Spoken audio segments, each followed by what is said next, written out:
यदा यदा हि धर्मस्य ग्लानिर्भवति भारत अभ्युत्थानम् अधर्मस्य तदात्मानं सृजाम्यहम्।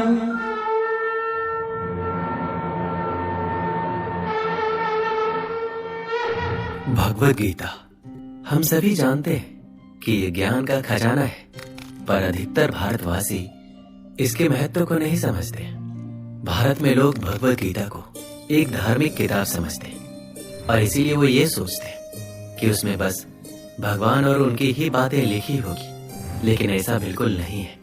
आपको जानकर ये यकीन नहीं होगा कि गीता में वो बातें पहले से लिखी हुई है जो आज साइंटिस्ट रिसर्च कर रहे हैं।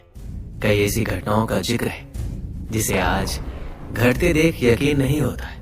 आज वीडियो में हम आपको गीता के अननोन फैक्ट्स आपको बताएंगे, पर मुझे यकीन है कि इन फैक्ट्स में से अधिकतर फैक्ट्स आपको पता ही नहीं होगा। पर वीडियो को पूरा देखने के बाद शायद आप समझ जाएंगे कि असली ज्ञान का खजाना कहाँ है। आमतौर पर यह माना जाता है कि भगवद गीता श्री कृष्ण और पांडव राजकुमार अर्जुन के बीच एक संवाद था, लेकिन क्या आप आश्वस्त हैं कि केवल ये दो ही शामिल थे? अर्जुन अकेले नहीं थे जिन्हें गीता का ज्ञान सीखने को मिला। भगवान हनुमान, संजय और बर्बरीक को भी गीता का व्यापक ज्ञान प्राप्त करने का अवसर मिला था। भगवान हनुमान अर्जुन के रथ के ध्वज पर थे, इसलिए उन्होंने महाभारत का पूरा युद्ध देखा। राजा धृतराष्ट्र के सेवक संजय को महामुनि वेद व्यास ने अंधे राजा को शक्तिशाली युद्ध की कार्यवाही सुनाने के लिए दिव्य दृष्टि का वरदान दिया था। और अंत में घटोत्कच का पुत्र बर्बरीक भी एक पहाड़ी की चोटी से महान युद्ध की निगरानी कर रहा था, जिसके परिणाम स्वरूप उसे कृष्ण की परम शिक्षा भी प्राप्त हुई। आपको लगता है कि गीता सिर्फ भारत में पढ़ा जाता है, पर आपको जानकर ये यकीन नहीं होगा कि भगवद गीता का पहला अंग्रेजी संस्करण सन 1785 में चार्ल्स विल्किंस द्वारा लंदन इंग्लैंड में किया गया था। आज से तकरीबन 250 साल पहले। अब आप खुद ही सोचिए कि अंग्रेजों को हमारी गीता का अंग्रेजी संस्करण करने की क्या जरूरत पड़ गई, क्योंकि उन्हें पता था कि ये ज्ञान का खजाना है, सब कुछ गीता में ही है। दुनिया की सबसे बड़ी और भारी श्रीमद् भगवद गीता की बात करें तो ये इटली के मिलान शहर में बनी है। इसका वजन 800 किलो है। संस्कृत भाषा में तैयार इस किताब में कुल 670 पेज है। इसे बनाने में करीब 2.5 साल का लंबा वक्त लगा है। यह इतना भारी है कि इसके एक पन्ने को ही पलटने के लिए 4 लोगों की जरूरत होती है। इसे बनाने में तकरीबन 1.5 करोड़ रुपए खर्च हुए हैं। गीता में कुल 700 श्लोक है, जिसमें श्री कृष्ण ने 574, अर्जुन ने 85, संजय ने 40 और धृतराष्ट्र ने 1 श्लोक कहा है। वैसे तो गीता को साइकोलॉजी के लिए बहुत ही अच्छी बुक माना जाता है, लेकिन लोगों को ये नहीं पता है कि इसमें आपको बायोलॉजी, फिजिक्स, मैथ और एस्ट्रोलॉजी जैसी कई टॉपिक के बारे में कई ऐसी बातें हैं जिनके बेस पर बड़ी बड़ी खोज यानी कि डिस्कवरी हुई है।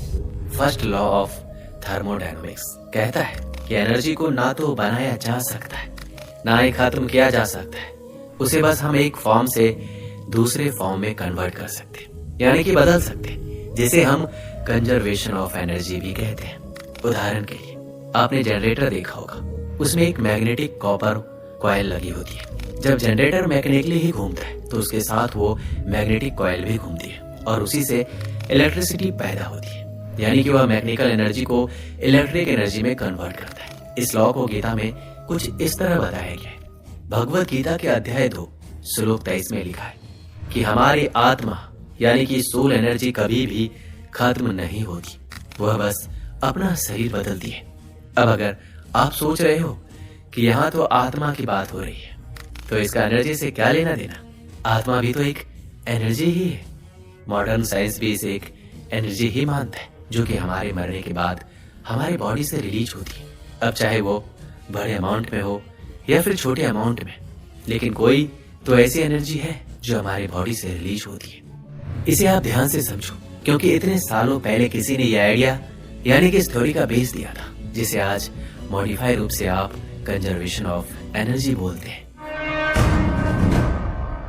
मेडिटेशन चाइना और जापान के कुछ ऐसे मेडिटेशन टेक्निक्स हैं जिससे हम अपने सबकॉन्शियस माइंड को कंट्रोल कर सकते हैं, या फिर हम इसे डेली रूटीन में प्रयोग करके अपना स्ट्रेस यानी कि तनाव, गुस्सा, फोकस ना रहने की प्रॉब्लम को दूर कर सकते हैं और अपने पीस ऑफ माइंड यानी कि अपने मन को शांत करके अपनी प्रॉब्लम का सॉल्यूशन ढूंढ सकते हैं।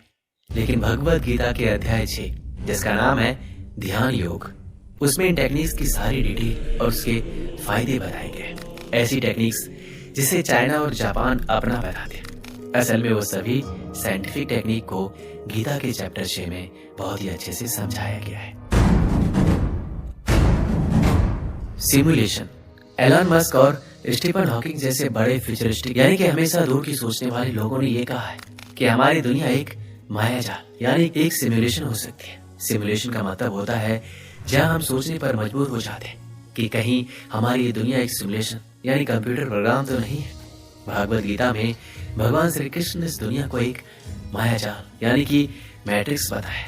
उनके कहने के मुताबिक ये हुआ कि वह इस दुनिया के प्रोग्रामर है और यह यूनिवर्स एक कंप्यूटर प्रोग्राम है और ऐसे बहुत सारे यूनिवर्स यानी कंप्यूटर प्रोग्राम मौजूद है जिसके लिए अलग अलग डेवलपर्स हैं। लोगों का ऐसा भी कहना है कि जब ब्रह्मा जी को घमंड हुआ था कि उन्होंने इस दुनिया का निर्माण किया है, तब भगवान श्री कृष्ण ने अलग अलग ब्रह्मा जी को बुलाकर उनका ये भ्रम तोड़ा था, यानी कि उन्होंने अलग अलग ब्रह्मांड के डेवलपर्स को बुलाया था। मल्टी यूनिवर्स की थ्योरी भागवत गीता में हजारों साल पहले ही बताई गई थी, जिसे आज साइंटिस्ट एक बहुत ही स्ट्रॉन्ग हाइपोथेसिस मानते हैं। जैसे हमारी दुनिया से सभी कंप्यूटर किसी नेटवर्क से जुड़े हुए होते हैं, उसी तरह अलग अलग यूनिवर्स यानी कि कंप्यूटर प्रोग्राम भी आपस में किसी नेटवर्क से जुड़े हुए हैं और उस नेटवर्क का नाम है ब्लैक होल। मल्टी यूनिवर्स और पैरेलल यूनिवर्स हाइपोथेसिस में ये माना गया है कि कोई भी चीज ब्लैक होल में चली जाती है तो वह किसी दूसरे कंप्यूटर सिमुलेशन यानी किसी दूसरे यूनिवर्स में चली जाती है। क्या आपने ये कभी सोचा था कि भागवत गीता में इतना एडवांस थ्योरी का भी वर्णन हो सकता है? और ऐसी बहुत सारी बातें हैं जो साइंस और साइकोलॉजी के फील्ड में गीता में कही गई सभी बातों को सही साबित करती है। आपको शायद ये पता नहीं होगा कि भगवत गीता सिर्फ हिंदी में नहीं बल्कि इंग्लिश, जापानी, चाइनीज, जर्मन और बहुत सारे लैंग्वेज में पब्लिश हो चुकी है और हमें इस बात पर गर्व होना चाहिए कि हमारे पास एक ऐसे ज्ञान का भंडार है जिसे पूरी दुनिया जानना चाहती है। इस वीडियो में मैंने आपको गीता और साइंस के बीच के रिलेशन का 0.1% भी नहीं बताया है। गीता में बहुत सारी बातें लिखी है जो आज साइंस ने साबित की है। अब हम आपको बताते हैं कि साइंटिस्ट गीता के बारे में क्या कहते हैं। अल्बर्ट आइंस्टीन भगवत गीता के माध्यम से भगवान श्री कृष्ण द्वारा दिए गए उपदेशों से बहुत प्रभावित थे। उन्होंने कहा कि जब मैंने भगवत गीता को पढ़ा तो मुझे पता चला कि ईश्वर ने कैसे दुनिया को बनाया है और मुझे यह अनुभव हुआ कि प्रकृति ने हर वस्तु कितनी प्रचुरता में प्रदान की है। हम इसकी कल्पना नहीं कर सकते कि भगवत गीता ने मुझे कठिन परिश्रम करने के लिए कितना प्रेरित किया है। मैं आप सबसे कहना चाहता हूँ कि गीता को जरूर पढ़ें और आप खुद देखेंगे उसने आपके जीवन को कितना प्रभावित किया है। अमेरिका के भौतिक वैज्ञानिक जे रॉबर्ट ओपेनहाइमर को परमाणु बम का जनक कहा जाता है। वह द्वितीय विश्व युद्ध के दौरान जापान में हिरोशिमा और नागासाकी पर किए गए परमाणु हमले में शामिल थे। परमाणु हमले के बाद उन्होंने भगवत गीता का उल्लेख करते हुए कहा था कि उन्हें उस वक्त भगवान श्री कृष्ण द्वारा अर्जुन को दिया गया उपदेश याद आया, जब वो अर्जुन से कहते हैं कि तुम केवल अपना कर्तव्य निभाओ, मैं अब मृत्यु हूँ और दुनिया को खत्म करने वाला बन गया हूँ। बाद में ओपेनहाइमर ने कहा भगवत गीता ने उनके जीवन में सबसे ज्यादा प्रभाव डाला है।